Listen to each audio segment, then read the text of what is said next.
রাতের খাবার বানানোর জন্য রান্নাঘরে চলে এসেছি। আজ রাতের খাবারে বানাবো হান্ডি চিকেন। অনেক দিন হান্ডি চিকেন হয় না, তাই আজ বানিয়ে নিচ্ছি। ভালো করে চিকেনটা ধুয়ে ম্যারিনেট করে নিচ্ছি। দিয়ে দিলাম একটু নুন অল্প করে, আর দিয়ে দিলাম অল্প করে একটু হলুদ গুঁড়ো আর একটু লঙ্কার গুঁড়ো দিলাম। ঝালটা আমরা কম খাই। এদিকে রসুনটা থেঁতো করে রেখেছি, একবারে পেস্ট করে নিইনি, হালকা মতো থেঁতো করে নিয়েছি। দিয়ে দিলাম রসুন থেঁতোটা। আর সকাল থেকে আমি আদা জিরেটা বেটে রেখেছিলাম, ওটা অল্প একটু ছিল, তো ওইটা দিয়ে দিলাম। কৌটাটার মধ্যে জল দিয়ে ধুয়ে ওটা রান্নার সময় দিয়ে দেবো।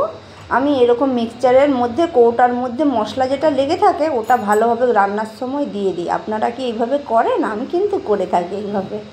ভালো করে মাংসটা ম্যারিনেট করে নিচ্ছি। আমার ছেলে এসেছে আমার কাছে এখানে, আর আপনারা তো জানেন রান্নার টাইমে ও ঠিক আসবেই আমার কাছে। ও তো অত্যন্ত দুষ্টুমি করে, আর রান্নার টাইমে একটু বেশিই করে। কোলে নাও মা, কোলে নাও।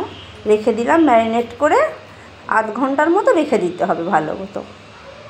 এইবার আমি কড়াইতে বসিয়ে দিয়েছি। কড়াইতে এবার মাংসতে তো আলু দিতেই লাগে, জানেন তো আমরা বাঙালি, আলু না খেলে কি ভালো লাগে? আলু না দিলে আমাদের মাংস ভালোই লাগে না, জমে না ঠিক। আজকে তো মাটির হাঁড়িতে বানাবো হান্ডি চিকেন।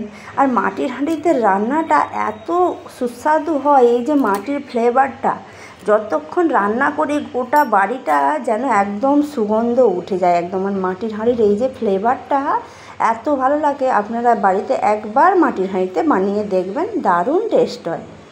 আর আমাদের এরকম বানাই আপনারা পুরো ভিডিওটা প্লিজ দেখবেন, কেউ স্কিপ করবেন না। এই কথা বলতে বলতে আলুগুলো ভাজা হয়ে গেছে, তুলে নিয়েছি। এবার মাটির হাঁড়িতে, যেহেতু মাংসটা ম্যারিনেট করে রেখেছি, তাই মাটির হাঁড়িতে একটু কষে নেব ভালো করে। মাটির হাঁড়িতে আমার ঠিক মশলা কষাতে কুলোয় না, কেননা হাঁড়িটা একটু ছোট হয়ে গেছে। কিন্তু আজকে যেহেতু কম মাংস, প্রথমে দিয়ে দিলাম তেল, তেলের উপরে গোটা গরম মশলা দিয়ে দিলাম, আর তেজপাতা, শুকনো লঙ্কা, ওটা একটু হালকা করে ভেজে নিতে হবে। মাটির হাঁড়িটা একটু ছোট হয়ে গিয়েছে। এরপরে দিয়ে দিচ্ছি পেঁয়াজ কুচি।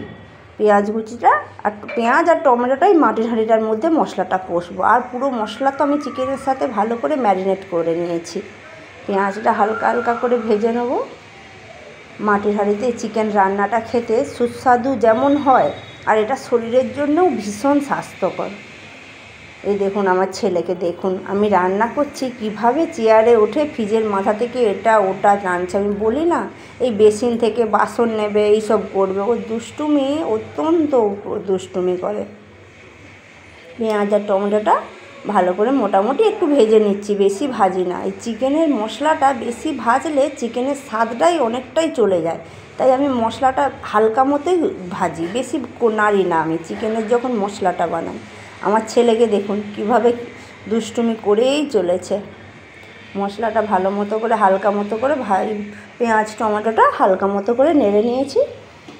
অনেকটাই ভালো মতো ভাজা হয়ে গিয়েছে। এইবারে একটু হলুদ গুঁড়ো দিয়ে দিলাম। ম্যারিনেট করার সময় হলুদটা দিয়েছিলাম, আর এখন এখানে অল্প একটু দিলাম। এবার দিয়ে দেবো কাশ্মীরি লঙ্কার গুঁড়ো। জানেন তো মাংস একটু লাল লাল না হলে ভালো লাগে। ম্যারিনেট করার সময় আমি তো কাশ্মীরি লঙ্কা দিইনি, তাই এখানে একটু কাশ্মীরি লঙ্কা দিয়ে দিলাম। আর চিকেন তো লাল লাল ঝাল ঝাল ঝাল ঝাল হয় না, আমাদের লাল লালটা হয় খুব ভালো। আর আমার বর লাল লাল না হলে সে খুবই ভালো লাগে না, তা সে এসে বলবে একটু লাল লাল না হলে হয়, চিকেন রান্না করছে একটু লাল লাল না হলে ঠিক জমে না। তো ওই জন্যে আমাদের লাল লাল করেই বানাই। এবার মাংসটা ভালো মতো করে ম্যারিনেট করে নেব। আর আজকে সানডে হলে একটু বেশি মাংস, এবার আজকে চালু দিনে অল্প একটু কম মাংস এনেছে, তাই হাঁড়িটার মধ্যে সুবিধা হচ্ছে খুব সুন্দর নাড়তে। ভালো মতো ঢাকা দিয়ে দিয়ে ভালোভাবে নেড়ে নিতে হবে, খুব সুন্দর করে কষিয়ে নিতে হবে। ঢাকা দিয়ে দিয়ে দিয়ে দিয়ে বারবার করে। আর আমি আলুটা এর সাথেই দিয়ে একবারে কষিয়ে নিচ্ছি, কেননা এটা হান্ডি চিকেন যেহেতু, এটাতে বেশি ঝোল আমি করব না, তাই একভাবে আলুটা দিয়ে দিলাম যাতে চিকেন আলু দুটোই একদম সেদ্ধ হয়ে যায়।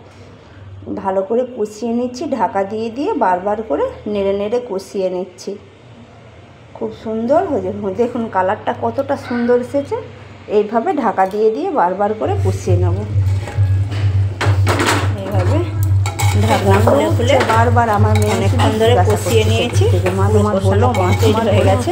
দেখুন আপনারা কত সুন্দর কালার এসেছে। ছেলেটা এখনো ছোট, ওর এখনো এইসবের প্রতি বেশি। মশলার কৌটোটা ধুয়ে জলটা রেখেছিলাম, মশলা কৌটা ধোয়া জলটা আমি দিয়ে দিলাম। ভালো করে চিকেনটা কষানো হয়ে গেছে, একটু সেদ্ধ হতে হবে। এবার একটু জল দিয়ে দেবো, জল দেবো না যেহেতু মাটির হাঁড়িতে চিকেনটা স্মেল উঠছে। এই যে মাটির হাঁড়ির যে সুগন্ধটা, এই সুগন্ধ এত রান্নাটার মধ্যে ছড়িয়ে যায়, গোটা বাড়িটা পুরো এই মাটির গন্ধে, যাতে আলুটা একদম মাটি খুব সুন্দর লাগছে একদম গন্ধটা। পরিমাণ মতো নুন দিয়ে দিলাম। মশলা কষানোর সময় তো নুন দিয়েছিলাম, তাই এখন একটু অল্প করেই দিলাম। এবার ঢেকে সেদ্ধ হবে। দেখুন আমার রান্না কমপ্লিট, কত সুন্দর কালারটা এসেছে শুধু দেখুন। আর মাটির হাঁড়িতে আর একটা মাটির হাঁড়ির রান্নার বিশেষত্ব, মাটির হাঁড়িতে রান্না অনেকক্ষণ গরম থাকে। আপনি যদি খাওয়া, বিশেষ করে শীতকালে খাওয়া তো তাড়াতাড়ি ঠান্ডা হয়ে যায়। আর আমার মেয়ে চিকেন বলে মুড়ি খেতে ভালোবাসে, ও ভাত খেতেই চাইবে না, চিকেন দিয়ে মুড়ি খেতে খুব পছন্দ করে চিকেনে। আর আমার বর একটু ভাত খেতে ভালোবাসে, ছেলে মেয়ে, আর ছেলেকে খাইয়ে দিয়ে আমি একটু শেষে খাই, তাই ওকে খাওয়াতে তো সময় যায়। মেয়ে তো মুড়ি নিয়েছে, মুড়ির সাথে ওকে দিয়ে দিলাম, আর ওর বাবা দিচ্ছে, আর আমি ছেলেকে খাওয়াতে বসছি। মাটির তো রাত্রিবেলাটা গরম থাকে, দোকান থেকে ফেরে তো, তাই রাত্রি বেশি বেলাই হয়ে যায়, ঠিক রাত 11টায় বেজে যায় রাত্রের ডিনারটা কমপ্লিট হতে। অনেক গরম থাকে কেন, দোকানে যায় যেদিন যেমন কাজ থাকে তার উপরে ভিত্তি করে তো বাড়ি আসে, ওই জন্য আমাদের রাতের খাওয়াটা 11টায় বেজে যায়। আমি ছেলেকে খাওয়াতে বসেছি, মেয়েকে জিজ্ঞাসা করছি কিরে কেমন হয়েছে রান্নাটা। ও তো বলে মা তুমি অলওয়েজ রান্না ভালো। কেমন ওকে জিজ্ঞাসা করলাম ওর বাবাকে, কি গো কেমন হয়েছে। এমনিতেই প্রচন্ড গরম থাকে। আপনাদেরকে আমি পরে ভয়েসটা দিচ্ছি, কিন্তু তখন ভয়েসটা আমি শোনাতে পারছিলাম না, কিন্তু এই তো দিয়েছি। দেখুন এই রান্নাটা দারুণ হয়েছে। আপনারা প্লিজ বাড়িতে একবার বাড়িতে এইভাবে বানিয়ে দেখবেন, কেমন খেয়ে জানাবেন আমাকে কেমন হয়েছে। দেখুন আমার ছেলের রিয়াকশনটা এরকম দেখায়। সবাই ভালো থাকবেন, সুস্থ থাকবেন, আমাদের ভিডিওর সাথে থাকবেন। আর আমাদের ভিডিও যদি ভালো লাগে আমাদের চ্যানেলটিকে সাবস্ক্রাইব করে আমাদের পাশে বানিয়ে দেখবেন। দারুণ, সবাইকে অসংখ্য অসংখ্য ধন্যবাদ। প্লিজ ভালো থাকবেন, সুস্থ থাকবেন, আমাদের পরিবারের সাথে সবাই ভালো থাকবেন। অসংখ্য অসংখ্য ধন্যবাদ।